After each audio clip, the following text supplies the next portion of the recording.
እኔ አሁን አዶናይ በልጦናል። አዲሱ ባለቤት አቶ አዶናይ ብላችሁ ጥሩኝ።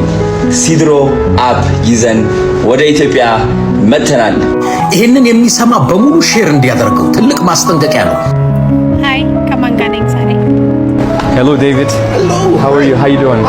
ፍቅረኛ የት ሆነ ያለሽው? የት ነው ያለሽው? የሚገርም ጊዜ ነበረ። ቢስሚላሂር ረህማኒር ረሂም አልሐምዱሊላህ። አዶናይና ሚስ አፍሪካዊቷ ሀሴት ደረጀ ፍቅር ጀምረዋል ወይ የሚሉ በርካታ ጥያቄዎች እየተነሱ ይገኛሉ። ለዚሁም ትክክለኛውን መረጃ ይዤላችሁ መጥቻለሁ። እንዲሁም ስለ አዲሱ አፕ ስለ ሳይድሮ አዶናይ ይዞት የመጣው አፕ ማለት ነው አንዳንድ ነገሮችን የምናይ ይሆናል። ምንድነው ስለ አፑ አንዳንድ ነገሮችን የምነግራችሁ ይሆናል ማለት ነው። እንዲሁም ስለ አፑ የሰጡት አስተያየት በጣም የሚገርም የሚደንቅ ነው። እንዲሁም ደግሞ አዝናኝና ቁም ነገር የሆኑ ቪዲዮዎችን ይዤላችሁ መጥቻለሁ። ለቻናላችን አዲስ የሆናችሁ ቻናሉን ሰብስክራይብ እያደረጋችሁ ቤተሰቡ ነው። እንዲሁም ቪዲዮውን በላይክ ጀምሩ። እያበረታታችሁኝ ስላላችሁ እጅግ አድርጌ አመሰግናለሁ። እንግዲህ ስለ አዶናይና ስለ ሀሴት ደረጀ ምንድነው በእነሱ መሀል ያለው የፍቅር ግንኙነት ጀምረዋል የሚሉ እንግዲህ በጣም በርካታ ጥያቄዎች እየተነሱ ይገኛሉ። እንዲሁም ቪዲዮአቸው በሶሻል ሚዲያ በጣም እየተሰራጨ ይገኛል። እንግዲህ ጉዳዩ ምንድነው ወደሚለው ስንመጣ ሚስ አፍሪካዊቷ ሀሴት ደረጀና አዶናይ መሀል ምንም ነገር የፍቅር ግንኙነት ግልጽ የሆነ ነገር እስካሁን ነገር ምንም ነገር የለም።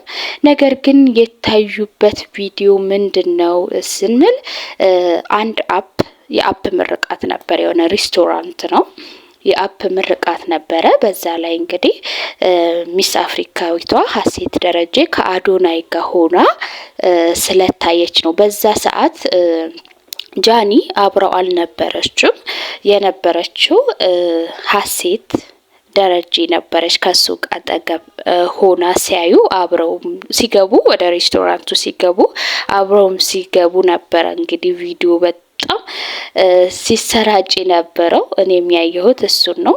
ግን ታማኝ ምንጮች እንደነገሩን እንዳሳወቁት ከሆነ ከነሱ መሀል ሚስ አፍሪካዊቷ ሀሴት ደረጀና አዶናይ መሀል እስካሁን ድረስ ምንም አይነት የፍቅር ግንኙነት ግልጽ የሆነ ነገር እንዳሌለ ነው መረጃዎች የደረሱ ማለት ነው። እንግዲህ ሰዎች ይሄንን ሊያሉበት ያሰቡት ወይም ደግሞ እንደዚህ አይነት ነገር ይፈጠራል ብለው ያሰቡት ከጃኒ ጋራ ሰሞኑን ከጆን ዳንኤል ጋራ እንግዲህ ጃኒ ሰሞኑን ተደባብራ ነበረ ታውቃላችሁ። በዛም ደግሞ ያው የራቁት ቪዲዮ እንዳለው ሲሰማ በጣም ደብሮት ነበረ። ከዛ በኋላም ደግሞ ከጃኒ ጋራ ሆነው ስላልታዩ ሰዎች እንግዲህ ሀሳቡን ቀይሮ ይሆናል የሚሉ በጣም በርካታ ሰዎች አሉ። እንዲሁም ደግሞ ሚስ አፍሪካዊቷ ሀሴት ደረጀ በጣም ለአንተ ትገባሃለች፣ ለአንተ የምትሆንህ እሷ ናት፣ እሷን ነው መያዝ ያለብህ፣ እሷን ከሷ ጋር ነው መሆን ያለብህ፣ በጣም የተማረች ናት፣ ስማርት ናት እና ላንተ የምትሆነው እሷ ናት፣ እሷ ምረጥ፣ አንተ በጣም ጎበዝ ልጅ ነህና ላንተ የምትገባህ እሷ ናት የሚሉ እንግዲህ በጣም በርካታ ሰዎች አሉ። ነገር ግን እኔ እዚህ ጋር ማለት የምፈልገው አንድ ነገር አለ። አሁን ሚዲያ ላይ ማለት ነው እንደዚህ ያለ ነገር ሲፈጠር ፍቅር ውስጥ ያንን ችግር ይፈቱታል፣ ይታረቃሉ፣ ወደ ቀድሞ ፍቅራቸው ይገባሉ። ካልሆነ ግን ይለያያሉ በሰላም ማለት ነው። ግን የኛ ሰው አሁን በጣም የታዘብኩት ነገር ቢኖር በጣም በርካታ ሰዎች እችን አግባ፣ ያችን አግባ፣ እችን አግባ፣ እሷን ተዋት የሚሉ በጣም አይቻለሁ፣ ታዝቤያለሁ። ይሄ ነገር ትክክል ነው ብዬ አላስብም። ምክንያቱም ይሄ ሰው ነው፣ አንድ ሰው ነው እሱ አንድ ሰው ነው ማፍቀር የሚችለው። አንድ ሰው ነው ማፍቀር የሚችለውና እንደገና ደግሞ ፍቅር ወይም ደግሞ ትዳር ዝም ብሎ ዘው ተብሎ የሚገባበት ወይ ደግሞ ሰው መርጦላችሁ የምትገቡበት አይደለምና ይሄንን ነገር ለራሱ ቢመርጥ ብትተውስ የሚል ሀሳብ አለኝ። የምሬ ነው የምላችሁ። ይሄ ሰው የራሱ የሆነ እቅድ አለው፣ አላማ አለው። ሰው ግን ሚስት እየመረጡለት ነው የሚገኙት። አሁን ሚዲያ ላይ በጣም ስታዘብ ነበር። የምሬ ነው የምላችሁ። እችን አግባ ያችን አግባ እሷን ተዋት አይባልም። እናንተ በራሳችሁ ቦታ ሆናችሁ ብታስቡ እንደዚህ አይባልም። ፍቅር ነው እኮ ይሄ ቀልድ አይደለም። እች ልጅ በጣም ተጎድታለች። አሁን ጃኒ በጣም ታሳዝነኛለች። እኔ በጣም የተጎዳች ልጅ ናት። ታውቃላችሁ ያኔ ምን አይነት ችግር ውስጥ እንደነበረች ታውቃላችሁ። የራቁት ቪዲዮ ይዤብሻለሁ ሲላት እንግዲህ ምን ያክል ዲፕሬሽን ውስጥ እንደምትገባ አስቡ። ይለቅብኛል አይለቅብኝም የሚለው ምክንያቱም ሴት ናት ደግሞ የሚሉት እኮ ሴቶች ናቸው አብዛኞች የሚሉት። ተዋት እሷ አትገባም፣ እችናት የምትገባ እችና አግባት የሚሉት ሴቶች ናቸው አብዛኞች። እንዴት ሴት ልጅ ለሴት ልጅ ይጨካከናል? ትክክል ነው? ትክክል አይደለም። አንቺስ ነገ ባንቺ ላይ በኔ ነው ይሄ ነገር ታውቃላችሁ። ነገ እኔ ላይ ምን ሊፈጠር ይችላል የሚለው ነገር ብታስቡ እህት አላችሁ ታውቃላችሁ አይደለ? እንደዚህ አይባልም። ይልቁንስ ከዚህ ይልቅ ችግራችሁን ፈታችሁ ወደ ቀድሞ ፍቅራችሁ እንድትመለሱ እንመኛለን ብትሉ በጣም ነው ደስ የሚለው። እስካሁን አዶናይ ምንም የተናገረው ነገር የለም። አዶናይ ከሴት ጋር በታየ ቁጥር አዶናይማ እችን ጠብሷታል፣ አዶናይማ እቺ አብራው ነች ማለት ትክክል አይደለም። አዶናይ አሁን እሱ ስራውን እየሰራ ነው። ብትተውቱስ በጣም በጣም በጣም በጣም ያልተጠበቀ ነገር እያሳየን ያለው እንግዲህ አይታችኋል። ዮኒ ማኛ ራሱ አምኗል። አዶናይ በልጦናል ነው ያለው። ልጁ በትንሽ ጊዜያት ውስጥ ምን ያክል ደረጃ እንደደረሰ እዩ። እናንተ ግን ዝም ብላችሁ ስለሰው ከማውራታችሁ ይልቅ ለራሳችሁ ምን እንስራ፣ ምን ሰርተን እንለወጥ ብትሉ ጥሩ ነው። አንቺ እችን አግባ ያችን አግባ እችን አግባ አትበሉ። እሱ የራሱ የሆነ አላማ አለው። አይታችኋል እንግዲህ ሰሞኑን የራሱ የሆነ አፕ እንደመጣ ለኛ ለኢትዮጵያውያን ተብሎ ታስቦ የተሰራ አዲስ አፕ የራሱ ማለት ነው። ባለቤትነቱ የራሱ የሆነ ሲያስተዋውቅ አይታችኋል። በጣም የሚበረታታና በጣም መልካም ልጅ፣ በዚህ ላይ ደግሞ በበጎ ስራዎች ላይ የሚሳተፍ በጣም ጎበዝ ልጅ ብዬዋለሁ እኔ። አይታችኋል እንግዲህ በአንድ ሌሊት በካሊድ በጎ አድራጎት ላይ ከ20 ሚሊዮን ብር በላይ በአንድ ሌሊት ውስጥ እንዳሰባሰበ አይታችኋል። በጣም ሊመሰገን በጣም በጣም በጣም ይገባል። እንደ ፈጣሪ ስጠው፣ ከዚህ በላይም ከፍ ይበል። ገና ልጅ ነው፣ ገና ብዙ ነገር ያሳየናል ብዬ አስባለሁ። እንዲሁም ደግሞ የሆነ በጎ አድራጎትም ወደ 8 ሚሊዮን ብር እንዲሰበሰብ በሱ ስም ማለት ነው አድርጓል። ለባቡልኪር ወደ 8 ሚሊዮን ብር እንዲሰበሰብም አድርጓል። በጣም በጎ ስራዎችን እየሰራ ያለ ልጅ ነው። ሌሎች ወጣቶችም ከሱ አይታችሁ ከሱ ተምራችሁ እንደሱ እንድትሆኑ ምኞቴ ነው። ግን ይሄ ሰው የሚዲያ ሰው ነው። ባትረብሹት ጥሩ ነው። አሁን ጃኒስ ምን ይሰማታል ልጅቷ?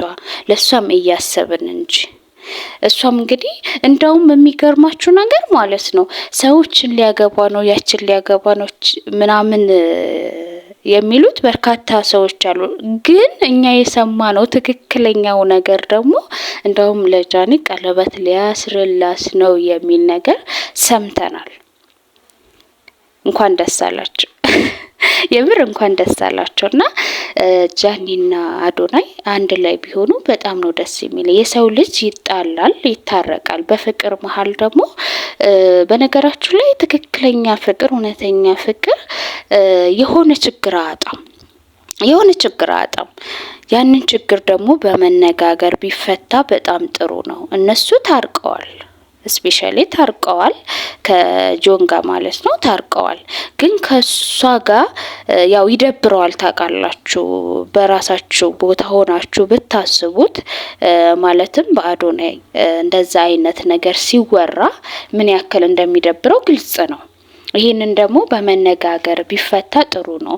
እልቁንስ አዶናይንም ጃኒንም አንድ ላይ እንደው እንዲሆኑ ብትጸልዩላቸው ባይ ነኝ። እንደዚሁም ደግሞ እነ ዮኒ ማኛ ያሉ ሶሻል ሚዲያ ላይ ታዋቂ የሚባሉ ሰዎች አሉና እንዲታረቁ ብታደርጉ አንድ ላይ እንዲሆኑ ብታደርጉ ባይ ነኝ። እልቁንስ እችን ሊያገባ ነው ያችን ሊያገባ ነው አዶናይ ከዚች ጋር ነው እያላችሁ የሰው ሞራል ከምትሰባብሩ እንደዚህ ብታደርጉ ብታስታርቋቸው ጥሩ ነው ብዬ አስባለሁ። እንግዲህ ስለ ሳይድሮ የሚባለው አፕ የአዶናይ አፕ ነው ባለቤትነቱ። እንግዲህ የኔ ነው ብሏል እንደሰማችሁት። ስፔሻሊ ለሀበሻዎች ተብሎ የተሰራ አፕ እንደሆነ አዶናይ ተናግሯል ማለት ነው። በጣም ጥሩ ነገር ይሆን እንደውም ከቲክታክ ይልቅ እሱ በጣም ሲምፕል እንደሆነና በጣም በአጭር ጊዜ ውስጥ ሚሊዮን ትሆናላችሁ ሲልም ነበረ። ይሄ በጣም ትልቅ ምስራች ነውና እንግዲህ አንዳንድ ሰዎች ታውቃላችሁ ወደ ስኬት ስትመጡ ብዙ እንትን የሚላችሁ ነገር አለ የሆነ አለ አይደለ እናንተን ለማሳሳት ወይ ደግሞ እንዳታድጉ በቃ የሆነ ወደ ታች የሚይዛችሁ ነገር ወይም ሰው አይጠፋምና እንግዲህ ይሄ ሰው እንደሰማችሁት ሳይድሮም በፍጹም ዳውንሎድ አድርጋችሁ እንዳትጠቀሙ ሀክ ያደርጋችኋል በጣም መጥፎ ነው እያለ ይገኛል ማለት ነው። ይሄ ነገር እንዲስ ነው እውነት ነው ወይ ወደሚለው ስንመጣ እውነት ነው ብዬ አላስብም። ምክንያቱም ይሄ ሰው አበሻ ነው። አዶናይ ታውቃላችሁ የሰው ልጅ እንዲያድግ የሚፈልግ ሰው ነውና ይሄን ነገር እውነት ነው ብዬ እንደራሴ አልወስድም። ምክንያቱም ምናልባት ይሄ ሰው እንደዚህ ያለበት ምክንያት ሌሎች አፖች ይሄ ልጅ ያው ታዋቂ ስለሆነ በጣም ፌመስ ስለሆነ ሌላውን አፕ ትተው ወደሱ አፕ የሱን አፕ ዳውንሎድ እንዲያደርጉ ወደሱ ብቻ እንዲሄዱ ስለሚሄዱ ሌላው አፕ ደግሞ በጣም ገቢ ስለሚያጣ ተብሎ የተሰራ ሴራ ይመስለኛል። ፋሚሊ እናንተስ ምን ታስባላችሁ? የእናንተን ሀሳብ አስተያየት አስቀምጡልኝ በኮሜንት ላይ ማለት ነው። እኔ ግን ያሰብኩት ነገር ቢሆን ይሄ ነው። በቃ በፍጹም አዶናይ እንደዚህ አይነት ነገር ይሰራል ብዬ በፍጹም አላስብም። እንደውም አፑ የሱ እንዳልሆነ ጭምር ነው የተናገሩትና ይሄ ነገር እውነት ነው ብዬ አላስብም። እንደኔ ማለት ነው። እልቁንስ ኢትዮጵያውያን ሰርተው እንዲለወጡበት የተሰራ ነው እንጂ እንደዚህ ያለ ነገር አዶናይ ያደርጋል ብዬ በራሴ በኩል አላስብም። ነገር ግን እናንተ ማሳባችሁን አስቀምጡ ማለት ነው። እንግዲህ የሰው ልጅ ሲሰራ ልናበረታታው ይገባል። በጣም መልካም ልጅ ነው። ፈጣሪ እድሜና ጤና እንዲሰጠው እመኛለሁኝ። እንግዲህ የዛሬ ቪዲዮም ይሄን ይመስል ነበረ። ሀሳብ አስተያየታችሁን በኮሜንት ሴክሽን ላይ አስቀምጡልኝ። ስለተከታተላችሁኝ እጅግ አድርጌ አመሰግናለሁ። በሌላ ቪዲዮ እስከምንገናኝ ቻው።